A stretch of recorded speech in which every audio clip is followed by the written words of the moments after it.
أعوذ بالله من الشيطان الرجيم بسم الله الرحمن الرحيم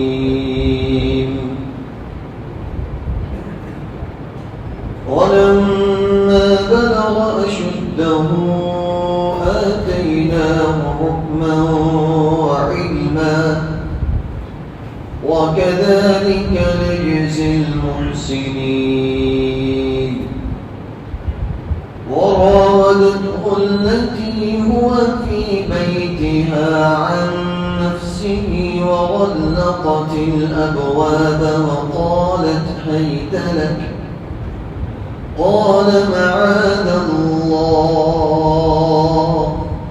إنه ربي أحسن مثواي إنه لا يفلح الظالمون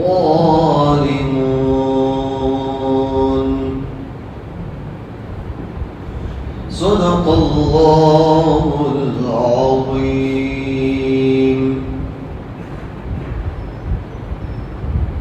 اللہ رب العالمین فرماتے ہیں جب عزیز مصر کے گھر میں رہتے ہوئے حضرت یوسف علی نبینا علیہ السلام نوجوانی کی عمر کو پہنچ گئے. ولما بلغ اشدہ ان کے قوا مضبوط ہو گئے, ان کے بدن کی طاقت بالکل مکمل ہو گئی. ابن عباس, حضرت مجاہد, امام قتادہ رحمۃ اللہ علیہ وغیرہ نے لکھا ہے ولما بلغ اشدہ یعنی حضرت یوسف علی نبینا علیہ السلام کی عمر 33 برس کی ہو گئی, جو اکثر جنتیوں کی عمر ہوگی.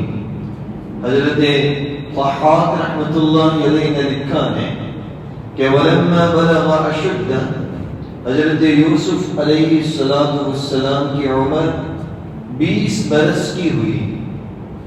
حضرت حسن بصری رحمۃ اللہ علیہ نے لکھا ہے کہ ولما بلغ اشدہ یہ 40 برس کی عمر تھی جس عمر میں اللہ تعالیٰ اپنے نبیوں کو نبوت عطا کیا کرتا ہے. امام سدی رحمۃ اللہ علیہ نے لکھا یہ 30 برس کی عمر کا قصہ ہے.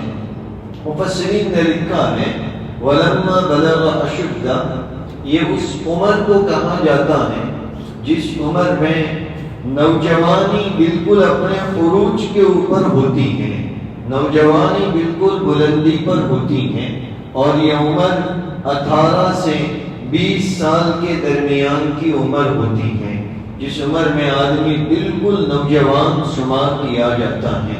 حضرت یوسف علی نبینا علیہ السلام جب اس عمر کو پہنچے اللہ تعالیٰ فرماتے ہیں آتیناہ حکما و علما, ہم نے ہمارے برگزیدہ اور پسندیدہ بندے یوسف کو اس عمر میں نوجوانی میں حکمت و علما, حکمت اور علم عطا فرمایا, علم نبوت عطا فرمایا.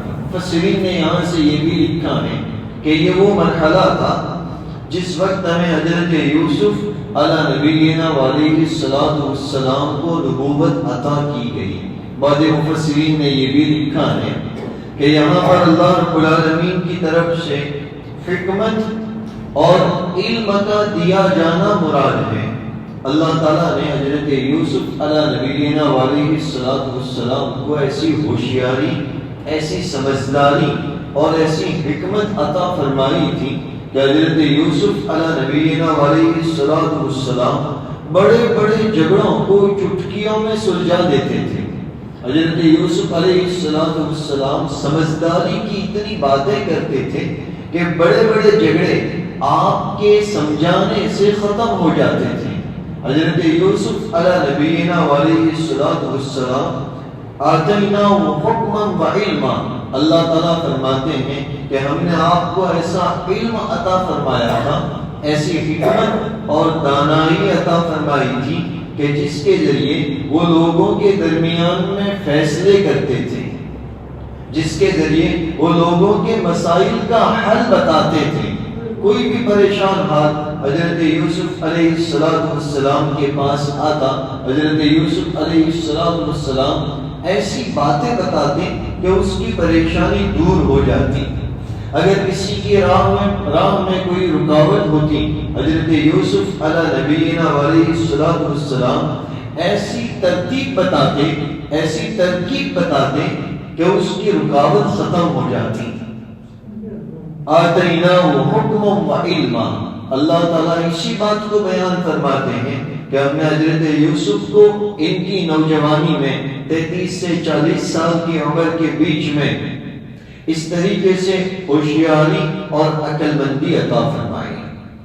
آپ پہلے سے خوبصورت تھے اور نور نبوت نے آپ کی خوبصورتی کو اور زیادہ بڑھا دیا۔ اب اس سے اندازہ لگائیے حضرت یوسف علیہ السلام کی خوبصورتی کا عالم کیا ہوگا۔ یہی وجہ تھی کہ اب حضرت یوسف علیہ السلام اپنی اسی خوبصورتی کی بنیاد پر ایک اور طریقے سے آزمائے جا رہے ہیں۔ حضرت یوسف علیہ السلام جس گھر میں رہتے تھے، عزیز مصر کا گھر تھا، شاہی گھرانہ تھا۔ عزیز مصر کی بیوی زلیخا یہ آپ کی پرورش کرتی تھی، آپ کی دیکھ بھال کرتی تھی۔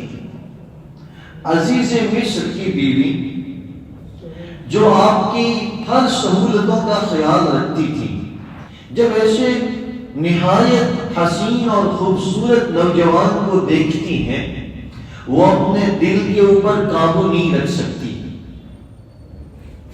اللہ تعالیٰ اس سے پہلے فرماتے ہیں کہ ہم نے حضرت یوسف کو حکمت اور علم عطا فرمایا، اور اس کے ساتھ ساتھ آزمائشوں میں ہم نے ان کے بچانے کا فیصلہ بھی کر لیا۔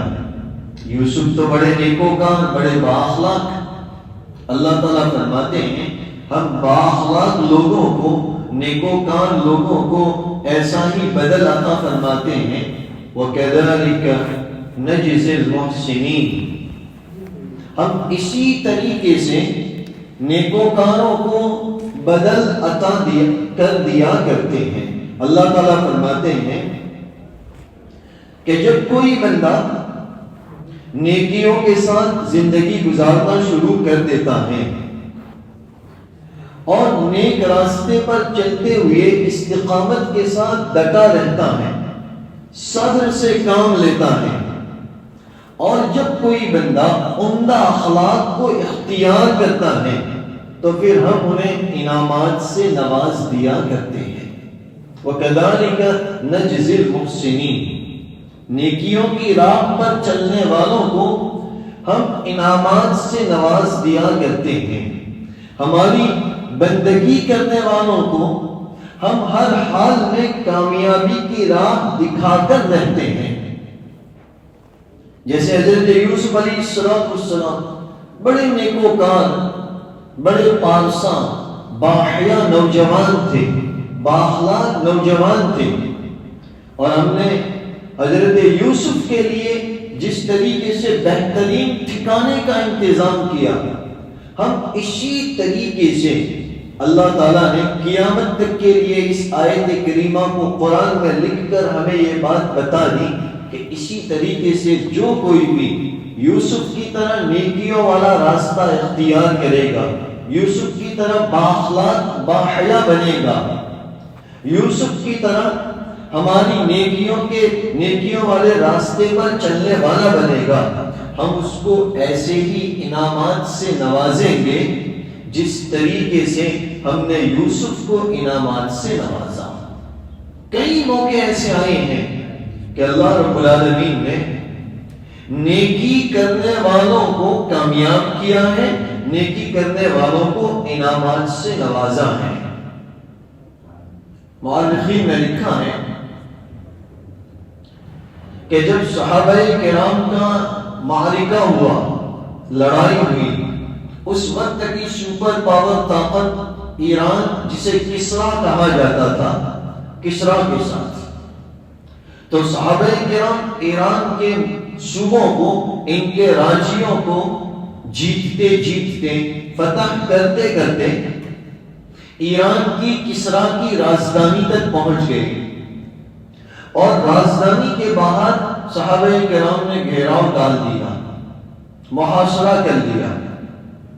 اب جب محاصرہ اور گھیراؤ کئی دنوں تک چلا تو بادشاہ نے اپنے درباریوں سے بلا کر مشورہ کیا کہ کیا کیا جائے. ہم نے تو سنا ہے کہ یہ جو صحابہ کی جماعت ہیں جنہوں نے ہماری راجدھانی کا گھیراؤ ڈالا ہے، ہمارے ملک کے، دنیا کی اس وقت کی سپر پاور طاقت کسرا کے دوسرے صوبوں کو فتح کر لیا ہے، جیت لیا ہے، ان کے بارے میں ہم نے سنا ہے یہ جہاں کہیں بھی جاتے ہیں اپنا پرچم لہرا کر رہتے ہیں، یہ جہاں کہیں بھی جاتے ہیں ان کی جیت ہوتی ہے، ان کی شکست کبھی نہیں ہوتی. کیا کیا جائے؟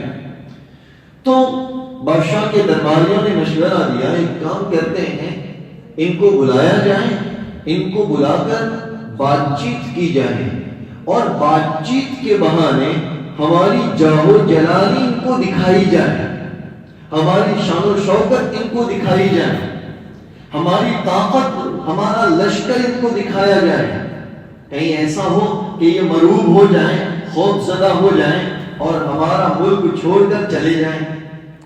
بادشاہ نے ان کی اس رائے کو ان کے مشورے کو قبول کیا. اپنے محل کو سونے سے، ہیروں سے، جواہرات سے سجانے کا حکم دیا. راستوں میں قالینیں بچھائی گئی، ریشم کی قالینیں بچھائی گئی. لشکر کو دونوں طرف کھڑا کر دیا گیا اور پیغام بھیجا کہ جاؤ مسلمانوں کے لشکر میں سے، صحابہ کے لشکر میں سے کسی کو بلا کر لاؤ. ایک صحابی تیار ہوئے کہ ان کو جانا ہے اس وقت کی سپر پاور طاقت بادشاہ کے ساتھ بات چیت کرنے کے لیے. اب یہ جو صحابی بات چیت کرنے کے لیے گئے تھے، ان کے کپڑے جگہ جگہ سے پھٹے ہوئے تھے اور کپڑوں کو ایک کے ساتھ دوسرے کے ساتھ جوڑنے کے لیے کانٹے لگائے ہوئے تھے. کپڑوں کو سینے کے لیے ان کے پاس پیبند بھی نہیں تھے، ٹھینگڑوں ماروانا کپڑوں بھی نہ تو کانٹوں سے اپنی پھٹن کو سیا ہوا تھا. جس گھوڑے پر سوار ہو کر جا رہے ہیں اس گھوڑے کی زین بھی نہیں تھی. گھوڑے پر بیٹھنے کے لیے جو کجاوا رکھا جاتا ہے وہ گھوڑے کی زین بھی گھوڑے پر نہیں تھی. ایک نیزہ اپنے ہاتھ میں ہے اور اسے لے کر بادشاہ کے دربار میں پہنچتے ہیں. گھوڑا بادشاہ کی قالین پر چلاتے ہیں اور بادشاہ کی کرسی پر جا کر بیٹھ جاتے ہیں. بادشاہ پوچھتے ہیں بھائی کسی حاکم کے پاس آنے کے یہ آداب ہے؟ اس طریقے سے آتے ہو کسی بادشاہ کے پاس؟ گھوڑا بھی ہماری ریشم کی قالین پر چلا دیا، اپنے نیزے کو، اپنی تلوار کو بھی نیاز میں نہیں رکھا اور ہماری کرسی پر آ کر بیٹھ گئے. تو کہا نہیں، ہم تو ایسے ہی آتے ہیں، ہمارے نزدیک تمہارے وہ آداب نہیں ہیں جو اللہ رب العالمین کے حضور میں حاضری کے آداب ہیں. یہ آداب نہیں ہے، یہی تمہارا مقام ہے. اور دوسری بات یہ بھی تو ہے، میں تھوڑی نہ تمہارے پاس آیا ہوں، تمہارے بلانے پر آیا ہوں. تو پھر مجھ سے بات کرنی ہو میں تو ایسے ہی آؤں گا، کرنی ہو کرو، نہیں کرنی ہو چھوڑ دو. بادشاہ نے ان سے بات چیت کی، کیا چاہتے ہو؟ کہا کچھ نہیں، اسلم تسلم، مسلمان ہو جا، حفاظت سے رہے گا. کہا نہیں مسلمان نہیں ہوتا. کہا ٹھیک ہے تو ایک کام کر، یہ حکومت ہمارے حوالے کر دیں، حکومت ہماری رہے گی، ہمارے ملک میں تمہیں آزادی کے ساتھ رہنے کی اجازت ہوگی. بادشاہ کہنے لگا کہ اتنی شان و شوکت والی حکومت جس کی وجہ سے دنیا کے سارے ممالک تھر تھر کانپتے ہیں، کسرا، دنیا میں اس کا ایک نام ہے، کوئی آنکھ اٹھا کر نہیں دیکھتا. ہم آپ جیسے غریبوں کے حوالے یوں ہی کر دیں تو ہماری تو ناک ہی نہیں بچے گی. آپ کے کپڑوں کا ٹھکانہ نہیں، آپ کی سواریوں کا ٹھکانہ نہیں، آپ کے سپاہیوں کا ٹھکانہ نہیں، غریب ننگوں کو ہم ایسی سپر پاور طاقت یوں ہی سونپ دیں؟ میں ایسا نہیں کر سکتا۔ تو یہ بات چیت کرنے والے صحابی کہتے ہیں کہ اگر تو ایسا نہیں کرتا تو ایک کام کر، یہ ہماری جو تلوار ہے، یہ تلوار ہمارے اور تمہارے درمیان میں فیصلہ کرے گی حکومت کس کی چلے گی۔ یہ بادشاہ ان کی تلوار کو دیکھ کر کہتا ہے یہ تلوار جس کے اوپر زنگ چڑھا ہوا ہے، اس کی دھار بھی تیز نہیں ہے۔ یہ صحابی رسول کہتے ہیں تو اس تلوار کو دیکھتا ہے، اس تلوار کے پیچھے جو ہاتھ ہے ان ہاتھوں کو نہیں دیکھتا کہ وہ اللہ کی طرف کیسا اٹھنے والا ہے، وہ اللہ پر کیسا توکل کرنے والا ہے۔ یہ ماجرا ہوگا۔ حضرت عمر بن خطاب رضی اللہ تعالی عنہ کے زمانے کے یہ حالات ہیں۔ اللہ رب العالمین مسلمانوں کو کسرا کے اوپر فتح دیتا ہے، دنیا کی سپر پاور طاقت مسلمانوں کے قبضے میں آ جاتی ہے۔ لڑائی کے درمیان میں ان کے بڑے بڑے محلات جو ان کی شان و شوکت کی دلالی کرتے تھے، بڑے بڑے محلات جن کو دیکھ کر دنیا کی طاقتیں مرعوب ہو جاتی تھی، صحابہ کرام اسے اپنے ہاتھوں سے ختم کر دیتے ہیں، یہ توڑ دیے جاتے ہیں۔ ایک دیوار آدھی توڑ کر رکھ دی جاتی ہے، بوسیدہ کر کے چھوڑ دی جاتی ہیں، تاکہ پیچھے آنے والوں کو پتا چلے کہ اللہ پر توکل کرنے والے، اللہ کے رسول کے احکام کے مطابق، سنتوں کے مطابق زندگی گزارنے والوں نے کس طریقے سے اس ملک کے اوپر جیت حاصل کی، یقین اور ایمان کی بنیاد پر، اپنی نیکیوں کی بنیاد پر، اطاعت رسول کی بنیاد پر۔ آنے والے لوگ دیکھ کر یہ سبق حاصل کریں۔ جب ہارون رشید کا زمانہ آیا تو خلیفہ ہارون رشید نے یہ سوچا کہ صحابہ کرام نے یہ کسرا کو جیتتے وقت ہمیں یہ جو دیوار تھوڑی توڑ کے چھوڑ دی ہے اسے توڑ لیا جائے۔ اس نے مزدور لگائے، کئی سینکڑوں کی تعداد میں مزدور اس دیوار کو توڑنے کے لیے لگائے گئے۔ ابھی تھوڑی ہی دیوار توڑ سکے تھے، سارے کے سارے مزدور اس دیوار کو توڑنے سے عاجز آ گئے۔ بادشاہ سلامت، یہ ہمارا کام نہیں ہے، ہم کئی سینکڑوں مزدور مل کر بھی اس کا تھوڑا حصہ بھی نہیں توڑ سکے۔ ہارون رشید نے جب دیکھا کہ اتنی طاقت لگانے کے باوجود بھی یہ دیوار نہیں ٹوٹی تو اس نے اپنا فیصلہ ملتوی کر دیا کہ اس دیوار کو جو کی تو رہنے دیا جائے۔ ابن خلدون نے، جو بہت بڑے اتہاس کار ہیں، اسلامی اتہاس کار ہیں، انہوں نے لکھا ہے کہ مسلمانوں اندازہ لگاؤ کہ جس دیوار کو توڑنے سے اتنے زیادہ مزدور عاجز آ گئے، اتنی مضبوط یہ دیوار تھی، تو اس مضبوط دیوار کو بنانے والی حکومت کتنی مضبوط ہوگی، یہ حاکم، یہ بادشاہ کتنا طاقتور ہوگا۔ اللہ تعالیٰ نے ایسے طاقتور حاکم اور بادشاہوں کے سامنے بھی مسلمانوں کو جیت عطا فرمائی۔ وَكَذَلِكَ نَجْزِي الْمُحْسِنِينَ، ہم اسی طریقے سے جیسے یوسف کو کنویں سے نکال کر شاہی محل میں پہنچا دیا، ہم اسی طریقے سے نیکیوں کے راہ پر چلنے والوں کو حکومتیں عطا کر دیا کرتے ہیں جیسے ان کو عطا کی۔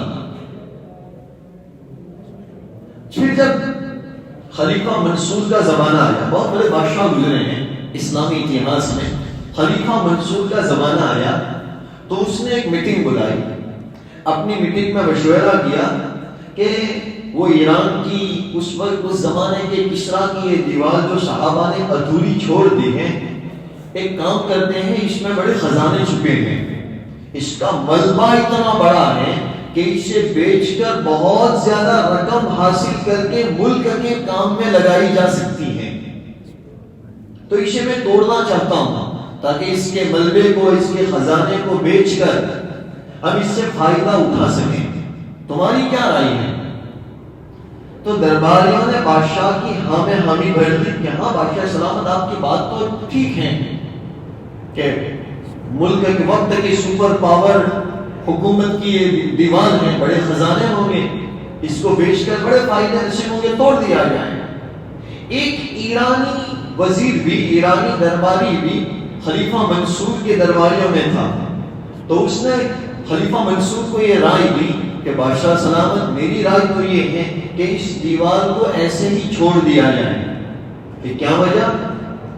تو اس ایرانی درباری نے اس کی وجہ بتائی کہ اسے دیکھ کر ہمیشہ بعد میں آنے والوں کو اس بات کا احساس ہوتا رہے کہ جس حکومت سے، جس طاقت سے پوری دنیا کانپتی تھی، صحابہ کرام نے بے یارو مددگاری کی حالت میں، پھٹے ہوئے کپڑوں میں اور زنگ آلود تلوار لے کر کس طریقے سے ایمان، یقین اور نیک اعمال کی طاقت کی بنیاد کے اوپر اس کی اینٹ سے اینٹ بجا دی۔ آنے والے لوگ اسے دیکھ کر یہ سوچنے پر مجبور ہو جائیں، اس لیے اس دیوار کو رہنے دیا جائے۔ لیکن بادشاہ فیصلہ کر چکا تھا، وہ تو کسی کی مانتا۔ خلیفہ منصور نے کہا نہیں بھائی توڑ دیا جائے، اس سے بہت فائدہ مل سکتا ہے۔ اس نے مزدور لگائے۔ جب مزدوروں نے اس دیوار کو توڑنا شروع کیا، جب تھوڑا سا حصہ انہوں نے توڑا، اس کے بعد جب بادشاہ نے دیکھا کہ میں نے اتنے مزدور لگا دیے اور اتنا حصہ انہوں نے توڑ دیا ہے، لیکن اس دیوار کو توڑوانے میں جو خرچہ مجھے لگ رہا ہے، بادشاہ نے یہ مشورہ کیا کہ اسے دیکھ کر مجھے محسوس ہوتا ہے کہ اگر پوری دیوار کو مزدوروں کے ذریعے توڑوایا جائے گا، پھر اس سے جو فائدہ مجھے ملے گا، اس سے زیادہ خرچہ تو مجھے اس کے توڑوانے میں لگ جائے گا، اس لیے اس سے بہتر تو ہے کہ نہ توڑوایا جائے۔ اس نے اب نہ توڑنے کا مشورہ کیا، بھائی نہیں توڑتے، سب نے کہا نہیں توڑتے۔ یہ جو پہلے مشورہ دیا تھا ایرانی درباری، اس سے پوچھا بھائی تیری کیا رائے ہے؟ تو ایرانی درباری نے کہا بادشاہ سلامت، اب میری رائے یہ ہے کہ اب کام کو رکوایا نہ جائے، اب توڑ دیا جائے۔ بھئی تو نے پہلی مرتبہ رائے دی تھی دیوار کو رہنے دیا جائے، اب کہہ رہے ہیں وہ دیوار کو چھوڑ دیا جائے۔ کہا بادشاہ سلامت، پہلی مرتبہ رائے دی تھی اس لیے یہ بات بتلانی تھی کہ لوگوں کو پتا چلے کہ صحابہ نے یقین اور ایمان اور توکل کی بنیاد پر کس طریقے سے اتنی طاقت اور حکومت کو اپنے قبضے میں لے لیا، ایک نشانی باقی رکھنے کے لیے۔ لیکن چونکہ آپ نے اس رائے کو پسند نہیں کیا اور آپ نے توڑوانا شروع کر دیا، اگر آپ اب بیچ میں کام رکوائیں گے تو دشمنوں کو ایک میسج جائے گا کہ صحابہ طاقتور تھے اور انہوں نے تو اس طریقے سے باقی دیواروں کو توڑ کر اس ایک دیوار کو نشانی کے لیے چھوڑ دیا۔ لیکن لگتا ہے کہ اب مسلمان کمزور ہو گئے کہ اس ایک بچی ہوئی دیوار کو بھی وہ نہیں توڑ سکتے، اس لیے اب میری رائے یہ ہے کہ اب اسے بند نہ کیا جائے۔ اتنی مضبوط حکومتیں صحابہ کرام نے ایمان کی بنیاد پر، نیک اعمال کی بنیاد پر اپنے قابو میں لی ہیں۔ وَكَذَلِكَ نَجْزِي الْمُحْسِنِينَ، اللہ یہی فرماتے ہیں ہم نے حضرت یوسف کے ساتھ جو معاملہ کیا، بے سر و سامانی کے حالات سے اٹھا کر ہم نے بادشاہ کے محل میں پہنچا دیا، ہم اسی طریقے سے نیکیوں کی راہ اختیار کرنے والوں کو عزت کا مقام عطا کرتے ہیں۔ ہمارے ہندوستان کا ایک بہت بڑا بادشاہ گزرا ہے، بادشاہ اکبر جسے کہا جاتا ہے۔ اسے اکبر اسی لیے کہا جاتا ہے کہ تقریباً ہمارے ملک کی چاروں سمت میں اس کی حکومت پھیلی ہوئی تھی۔ اکبر کی حکومت یہاں تک کہ جو راجا اور رجواڑے غیر مسلم تھے، انہوں نے بھی بغیر لڑائی کیے اکبر کو اپنا سرپرست مان لیا تھا۔ یوں کہا تھا کہ بادشاہ اکبر صاحب، حکومت آپ کی رہے گی، ہم آپ کے ہاتھ کے نیچے کام کریں گے، جو جزیہ اور تاوان ہوگا یہ ہم آپ کو پہنچا دیا کریں گے، ہم آپ سے لڑائی کرنے کی طاقت نہیں رکھتے۔ اتنا بڑا بادشاہ جس نے ہمارے اس ملک کے اوپر حکومت کی، کچھ دہریوں کے کہاوے میں آ گئے۔ یہ بادشاہ اکبر کچھ لوگوں کے بہکاوے میں آ گئے اور اس نے مشورہ کیا کہ بھائی یہ جھگڑے کس بات کے کہ یہ اس دین کو مانے، یہ اس دھرم کو مانے، یہ اس مذہب کو مانے۔ یہ جھگڑے کس بات کے؟ ایک کام کیا جاتا ہے کہ سارے دھرموں کو ایک کر دیا جائے، تو اس میں سے کچھ لیا، اس میں سے کچھ لیا، اس میں سے کچھ لیا، اور ایک الگ دین بنانے کی سازش رچی، دین الہی بنا دیتے ہیں تاکہ سب کو اس پر عمل کریں۔ اور اس میں بہت ساری باتیں تھیں۔ یہ بادشاہ اپنے احکام کو جاری کر رہا تھا، اور احکام کو جاری کرنے کے لیے اپنے سپاہیوں سے، اپنے سیناپتیوں سے کام لیتا تھا۔ ان میں ایک بڑا افسر بادشاہ اکبر کا بڑا بیٹا جن کا نام جہانگیر ہے، یہ بھی ہے۔ یہ جہانگیر جو بادشاہ اکبر کا بڑا بیٹا، اس نے بھی انہی چیزوں میں لوگوں کو اپنے قابو میں رکھنے کے لیے مفتیوں کے پاس ایک سوال بھیجا اس زمانے میں کہ ہمیں ایک فتویٰ دیا جائے کہ بادشاہ کو سجدہ تعظیمی کرنا جائز ہے، اسلام میں جائز نہیں ہے۔ پیارے آقا علیہ السلام نے اس سے منع فرمایا۔ صحابہ کرام نے جب ایک ملک کا دورہ کیا، انہی ملکوں کا، کیسر و کسریٰ وغیرہ کا دورہ کیا، تو اس دورے سے واپس آنے کے بعد پیارے آقا علیہ السلام کی خدمت میں آ کر عرض کیا، یا رسول اللہ، ہم نے وہاں کے بادشاہ کو دیکھا ہے، حبش کے بادشاہ نجاشی کو دیکھا ہے کہ لوگ جب ان کے دربار میں آتے ہیں تو ان کے سامنے جھکتے ہیں، یعنی تعظیم کا، بادشاہ کے اکرام کا سجدہ کرتے ہیں، تو آپ تو اکرام کے سب سے زیادہ حقدار ہیں، آپ کے سامنے کیوں نہ ایسا جھکا جائے؟ میرے آقا علیہ السلام نے سختی سے منع فرمایا، ہرگز نہیں، اللہ کے علاوہ کسی کو سجدے کی اجازت نہیں، اگر ہوتی تو میں بیوی کو اجازت دیتا ہوں اپنے شوہر کو کریں، لیکن اجازت ہے ہی نہیں اللہ کے علاوہ کسی اور کے سامنے جھکنے کی۔ تو شریعت میں سجدہ تعظیمی جائز نہیں ہے، لیکن لوگوں کو اپنے قابو میں رکھنے کے لیے بادشاہ اکبر کے بڑے بیٹے نے مفتیوں کے پاس یہ سوال بھیجا، لکھ کر بھیجا، مجھے ایسا فتویٰ دو کہ سجدہ تعظیمی جائز ہے۔ اب حالات دیکھیے کیسے حضرت یوسف علیہ السلام کے سامنے کیسے حالات تھے، بھائیوں کی دشمنی، کنویں کا اندھیرا، راستے میں غلام بن کر بیچا جانا، کیسے حالات۔ اب یہاں بادشاہ اکبر کے زمانے میں مفتیوں کے حالات کیسے کہ سامنے شہزادے کا فرمان ہے، سامنے نظر آ رہا ہے کہ اگر ان کے کہنے کے مطابق فتویٰ نہیں دیا تو قید خانے کے دروازے کھلے ہیں، درے ہمارے لیے تیار ہیں، کوڑوں کے ذریعے ہماری چمڑی کو اتارنا طے ہے، ہمیں سخت سے سخت سزا دیا جانا طے ہے۔ کتنے سخت حالات ہیں۔ ان سارے حالات میں سرہند کے رہنے والے سید احمد پیارے آقا علیہ السلام کے گھرانے سے، آپ کی اولاد سے جن کا تعلق ہے، سید احمد رحمۃ اللہ علیہ، جنہیں سید احمد سرہندی رحمۃ اللہ علیہ کہا جاتا ہے، یہ فتویٰ لکھ کر بیچتے ہیں کہ تم نے پوچھا ہے، تم نے ہم سے مانگا ہے کہ ہم یہ فتویٰ دیں کہ بادشاہ کو سجدہ تعظیمی کیا جائے۔ اسلام میں اللہ کے علاوہ کسی اور کے سامنے جھکنا اور سجدہ کرنا جائز نہیں ہے، آپ کو بھی نہیں، آپ کے ابا کو بھی نہیں۔ جب یہ بات سنی جاتی ہے، یہ فتویٰ پہنچتا ہے، تو ان کو قید کیے جانے کا فرمان جاری ہوتا ہے، اور گوالیار کے ایک قلعے میں حضرت سید احمد سرہندی رحمۃ اللہ علیہ کو قید کر دیا جاتا ہے۔ 2 سال بیتتے ہیں، نہ جانے کتنی قسم سے ان کو ستایا گیا ہوگا، سزائیں دی گئی ہوگی۔ حضرت یوسف علیہ السلام کے حالات کو دیکھو، کتنے برس ان کے اس حالت میں بیتے ہیں۔ حضرت سید احمد سرہندی رحمۃ اللہ علیہ 2 سال استقامت کے ساتھ، بس میرے خدا کا فرمان ہے، میرے نبی کا فتویٰ ہے، اللہ کے علاوہ کسی کو سجدہ جائز نہیں، سونے۔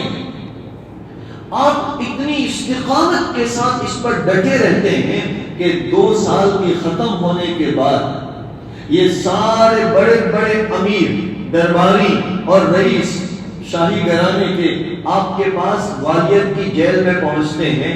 حضرت، ہمیں سمجھ میں آ گیا کہ آپ کا کہنا ہی سچ ہے، آپ کا کہنا ہی ٹھیک ہے، اب آپ ہمیں مشورہ دیجئے کہ ہمیں حکومت کس حساب سے چلانی ہے۔ آپ ہمیں مشورہ دیجئے کہ ہمیں کس طریقے سے دین کے اوپر چلنا ہے.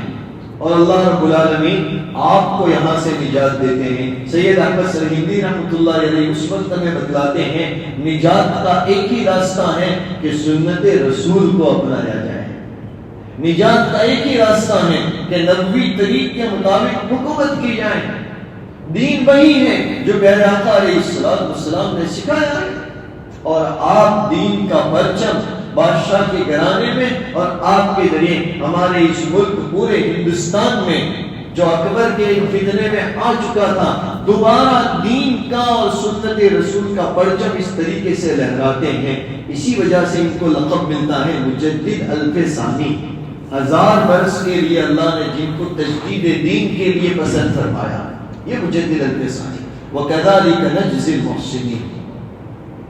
جو نیکیوں کے راستے پر پڑ جاتا ہے, ہم اس کے لیے ایسے ہی راستے کھولتے چلے جاتے ہیں. یہی تو مطلب ہے اس آیت کریمہ کا کہ ہلاکت سے نجات دینا, حکومت اور عزت تک پہنچانا, یہ ہمارا کام ہے. حضرت یوسف نے نیکیوں کو اختیار کیا, ہم نے ان کو حکومت تک پہنچا دیا, ہم نے ان کو عزت والا مقام عطا کر دیا. مسلمانوں, اگر تم بھی نیکیوں والے راستے کو اختیار کرو گے, ہم بھی تم کو تخت و تاج تک پہنچا کر رہیں گے, ہم بھی تم کو عزت والا مقام عطا کر کے رہیں گے. اللہ تعالیٰ نے استقامت کے ساتھ دین پر ڈٹے رہنے والوں کی بڑی مدد فرمائی ہے. ہم سب جانتے ہیں 1992 سے پہلے دنیا میں ایک تحریک چلی تھی, سوویت یونین کی تحریک, جسے روسی تحریک کہا جاتا ہے. جیسے اس وقت کا امریکہ ہے, اس وقت کا رشیا تھا. اور صرف یہ رشیا نہیں تھا, یہ اس وقت میں رشیا کے ارد گرد کے جتنے ممالک ہیں, اس کا کچھ حصہ ابھی ترکستان میں شامل ہے, جو ترکی ہے, اس کا کچھ حصہ ابھی ترکوں میں شامل ہے, اور کچھ ریاستیں ترکوں سے آزاد ہو کر الگ ملک بنے ہیں. یہ رشیا صرف اتنا رشیا نہیں تھا, ان ساری جگہوں کے اوپر پورا ایک سوویت یونین حکومت کرتا تھا. اور اتنا متشدد تھا, اتنا ظالم تھا یہ یونین, یہ روسی تحریک, کہ اللہ کے نام لینے تک کو بھی برداشت نہیں کر سکتے تھے. جہاں بخاری شریف لکھی گئی, بخارا, ان کی مسجدوں کو انہوں نے اپنے گرجاؤں میں بدل دیا, ان کی مسجدوں کو انہوں نے ویران کر دیا. جس مسجد میں بیٹھ کر امام بخاری رحمۃ اللہ علیہ بخاری شریف لکھتے تھے, اس مسجد کو زنجیروں سے بند کر دیا. نیساپور, جہاں بیٹھ کر مسلم شریف لکھی گئی, امام مسلم رحمۃ اللہ علیہ نے مسلم شریف لکھی, وہاں کی مسجدوں کو اجاڑ دیا گیا, ویران کر دیا گیا.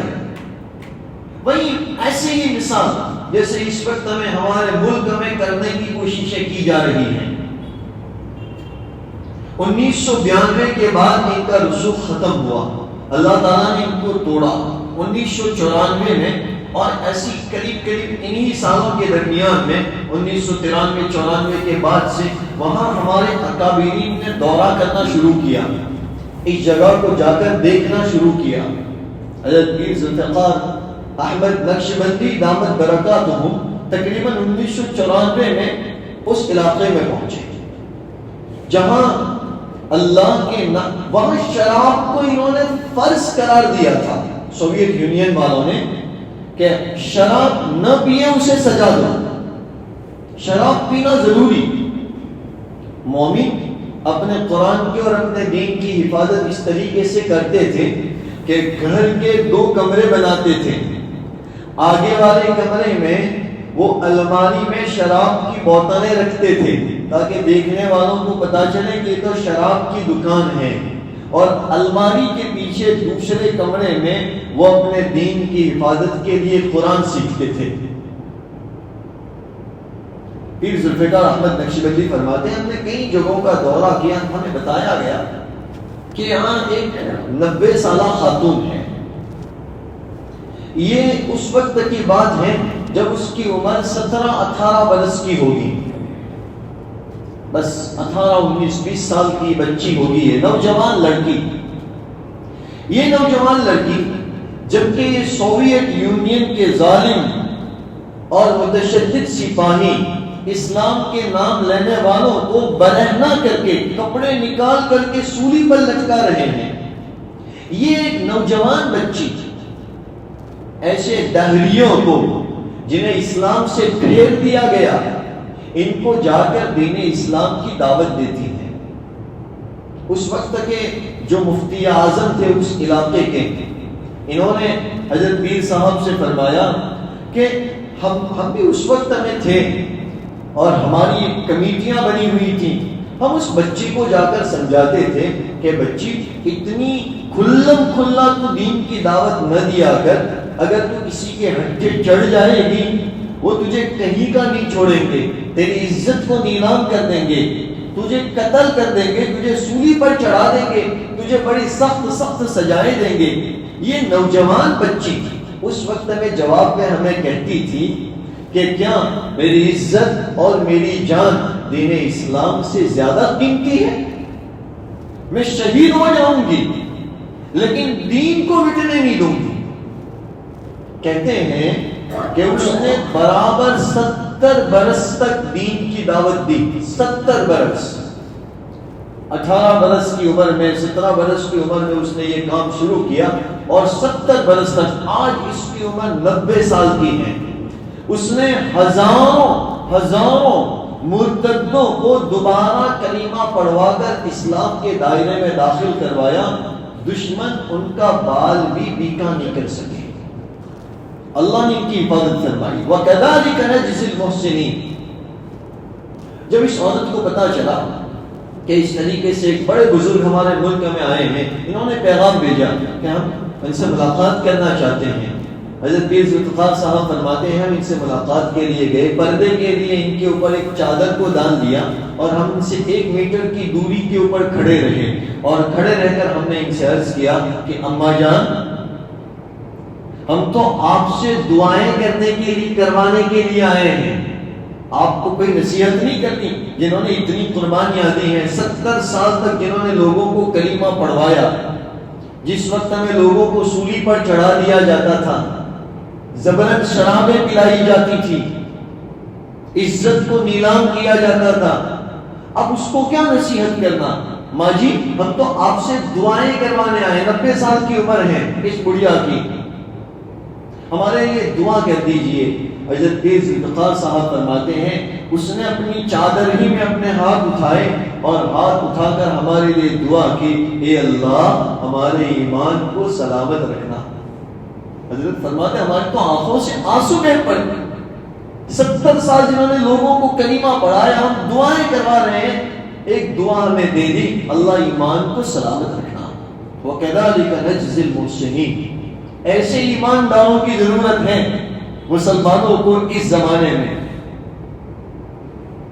ساری حکومتیں اللہ کے قبضے میں ہیں، ساری طاقتیں اللہ کے قبضے میں ہیں۔ اللہ اپنے بندوں کو کچھ حالات میں آزما کر بس پرکھنا چاہتا ہے کہ حالات میں میرا کون سا بندہ نیکیوں کے راستے کے اوپر ڈٹا رہتا ہے۔ باقی یہ بات ایسی نہیں ہے، ڈرنے کی بات نہیں ہے کہ آج کا ظالم ہمیشہ کے لیے ظالم بن کر ہمارے سر کے اوپر بیٹھا رہے گا، نہیں، کتنے ظالم اس دنیا نے دیکھے ہیں، فرعون بھی دیکھا ہے، قارون بھی دیکھا ہے، شداد بھی دیکھا ہے، ابو جہل بھی دیکھا ہے، عتبہ بھی دیکھا ہے، شیبہ بھی دیکھا ہے، ابو لہب بھی دیکھا ہے، کتنے ظالم دیکھے ہیں اس دنیا میں۔ کسی کا جوڑ ہمیشہ کے لیے نہ چلا ہے نہ چلے گا۔ وَكَذَلِكَ نَجْزِي الْمُحْسِنِينَ۔ یہ انسانیت کے نام سورہ یوسف کے ذریعے اللہ رب العالمین ایک پیغام دے رہا ہے۔ مسلمانوں، حالات میرے نبیوں پر بھی آئے جن کا قصہ تم سن رہے ہو، ان یوسف کے اوپر کتنے حالات تم نے سنے، ابھی اس کے بعد ہم جو حالت سننے جا رہے ہیں اس میں ہمارے لیے، ہمارے نوجوانوں کے لیے، ہماری بچیوں کے لیے ایک کتنا بہترین سبق ہے. حضرت یوسف کیسے کیسے حالات میں آزمائے جا رہے ہیں. حالات ہر ایک پر آئے ہیں, میرے نبیوں پر بھی آئے ہیں, لیکن حالات تمہیں پریشان کرنے کے لیے نہیں ہیں, حالات تمہیں آزمانے کے لیے ہیں, تمہاری پرکھ کے لیے ہیں. ہم دیکھنا چاہتے ہیں کہ حالات میں دین پر کون ڈٹا رہتا ہے, حالات میں دین پر کون جمع رہتا ہے. مومن وہ نہیں جو حالات کے بہاؤ میں بہہ جائیں, مومن وہ نہیں جو چند کوریوں کے خاطر بک جائیں. اللہ کرے میری حالت یہ ہے کہ میں تو دنیا کی تھوڑی سی زینت دیکھتا ہوں اور بک جاتا ہوں. میری حالت یہ ہے دنیا کی تھوڑی سی خوبصورتی دیکھتا ہوں, بک جاتا ہوں. میری حالت یہ ہے میں تو دنیا کے تھوڑے پیسے دیکھتا ہوں, بک جاتا ہوں, پھر دیکھتا بھی نہیں یہ حلال ہے کہ یہ حرام ہے. مومن وہ ہے جو حالات میں بکے نہیں بلکہ دین حق کے اوپر ڈٹا رہے ہیں. مومنوں, حالات تمہاری اسی پرکھ کے لیے ہیں کہ تم دین پر ڈٹتے ہو کہ نہیں ڈٹتے. اگر تم دین پر جم جاؤ گے میں تمہارے حالات کو ایسے ہی سدھار دوں گا جیسے میں نے میرے بندے یوسف کے حالات کو سدھار دیا. وَكَذَلِكَ نَجْزِي الْمُحْسِنِينَ, اللہ ہمیں یہ پیغام دے رہا ہے. وَكَذَلِكَ نَجْزِي الْمُحْسِنِينَ, ہم اسی طریقے سے تمہارے حالات کو سدھار دیں گے. حضرت یوسف علیہ نبینا علیہ الصلوۃ والسلام شاہی محل میں اس طریقے سے پرورش پا رہے ہیں. اللہ رب العالمین نے آپ کی نیکیوں کے طفیل میں آپ کو بڑا مقام عطا کر دیا. اللہ رب العالمین نے آپ کو نوجوانی کی عمر تک پہنچایا اور ایک اور طریقے سے آپ کی آزمائش شروع ہوئی. حضرت یوسف علیہ نبینا علیہ الصلوۃ والسلام جس گھر میں پلے بڑے تھے, جس گھرانے میں آپ کی پرورش ہوئی تھی, وہ پرورش عزیز مصر کتفیر کے گھرانے میں ہوئی تھی. آپ کی دیکھ بھال کرنے والی عزیز مصر کی بیوی جو اس وقت میں بادشاہ بن چکے تھے. قرآن کا انداز کچھ ایسا ہے کہ حضرت یوسف علیہ السلام کو نبوت مل چکی. اس وقت کا جو بادشاہ تھا مصر کا, ریان بن حسین, یہ مسلمان بھی ہو گیا, کچھ سال گزرے اور پھر ان کا انتقال بھی ہو گیا. اور اس کے بعد یہ جو عزیز مصر تھا ان کے حوالے مصر کی گدی کر دی گئی. قرآن کا انداز کچھ ایسا ہے کہ وہ بادشاہ بن چکے تھے. تو اب یہ تو بادشاہ کی بیوی ہوئی زلیخا جو حضرت یوسف علیہ السلام کا خیال رکھتی تھی.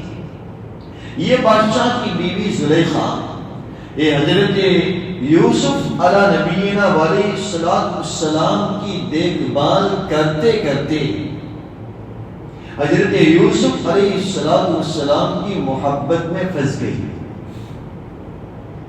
دو باتیں تھی نا, ایک تو یہ کہ حضرت یوسف علیہ السلام کا حسن, اکیلی آدھی دنیا کے برابر اکیلا آپ کا حسن, اور اس پر بھی نور نبوت. اب آپ کا حسن کا کیا عالم ہوگا.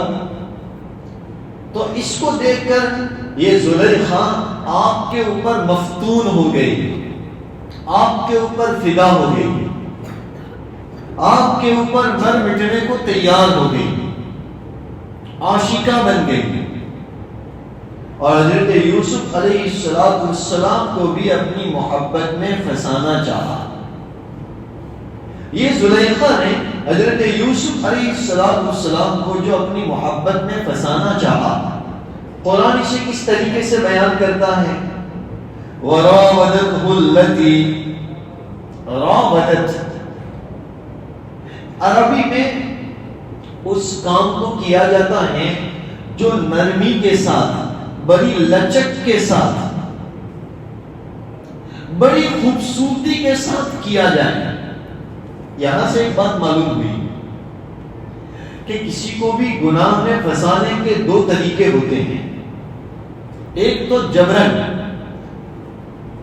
مار دھار کر کے, ڈرا کر, دھمکا کر کسی سے کروایا جائے, اور ایک ہے بہکا کر, پھسلا کر پھنسا کر کسی سے کوئی کام کروایا جائے.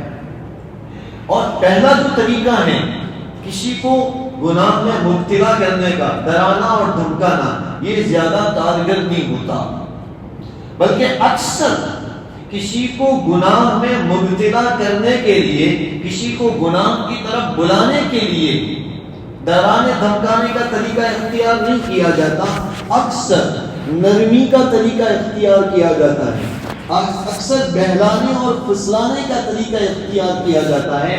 زلیخا نے یہی طریقہ اختیار کیا.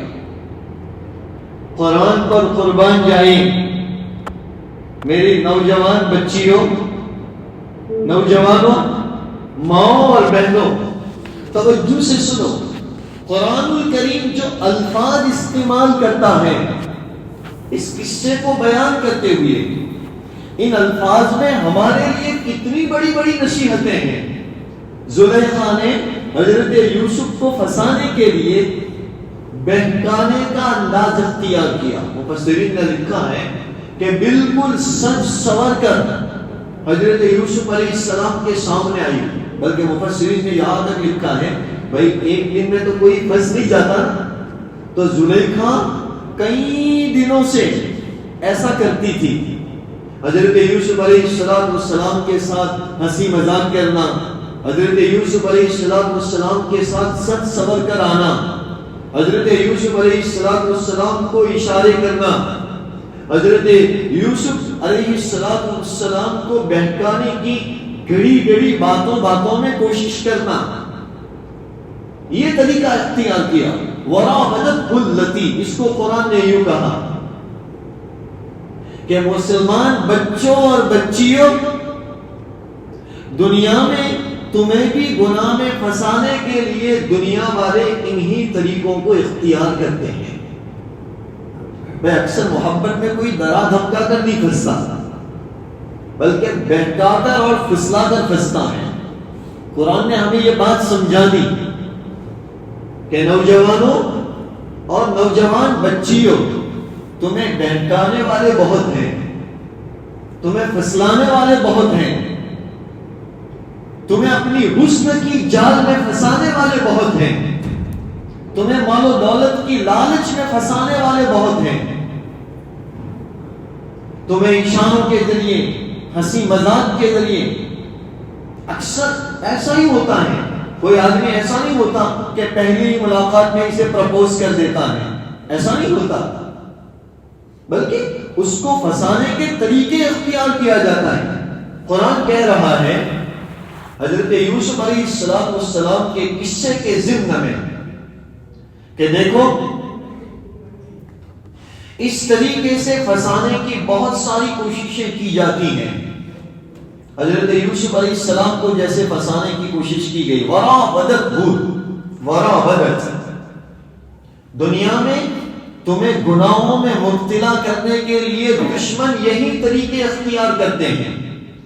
بھائی پہلے آنکھوں سے آنکھیں ملتی ہیں تو کیا کرتے ہیں، وہ سچ سور کر تیار ہو کر ایک دوسرے کے سامنے آتے ہیں تاکہ سامنے والا دیکھ کر عشق میں پڑ جائے. کیا کام کیا جاتا ہے، پہلے ہی کسی کو پھنسا نہیں لیا جاتا بلکہ ہنسی مذاق کی جاتی ہے. اس لیے شریعت ایسی ہنسی مذاق سے بھی منع کرتی ہے، دیکھنے سے بھی منع کیا، ہنسی مذاق سے بھی منع کیا. یہ بھی جائز نہیں، یہ بھی جائز نہیں. اکثر ایسا ہوتا ہے، ہمارے بیچارے معصوم نوجوان بچوں اور بچیوں کو پھنسانے کے لیے کہیں سے بھی نمبر ڈھونڈ لیا جاتا ہے اور سب سے پہلے میسج کر دیا جاتا ہے. پوچھنے پر کہا جاتا ہے بھائی ایسے ہی رانگ نمبر لگ گیا. یہ رانگ نمبر پھر باتوں میں تبدیل ہوتا ہے، یہ باتیں پھر ہنسی مذاق میں تبدیل ہوتی ہیں، اور یہ ابتدا ہوتی ہیں ہنسی مذاق، یہ شروعات ہوتی ہیں سامنے والے کو اپنی جال میں پھنسانے کی. قرآن یہی کہتا ہے وراودت. اس طریقے کے کام مسلمانوں کے نہیں ہیں. اس لیے مسلمان بچوں اور بچیوں، جہاں کہیں بھی ماحول میں تمہیں یہ دیکھیں کہ کوئی غیر کوئی غیر محرم یہ اس طریقے سے تمہارے قریب آنے کی کوشش کرتا ہے، اس کی نشانی یہ ہے کہ وہ تمہارے لیے سجے گا سنورے گا.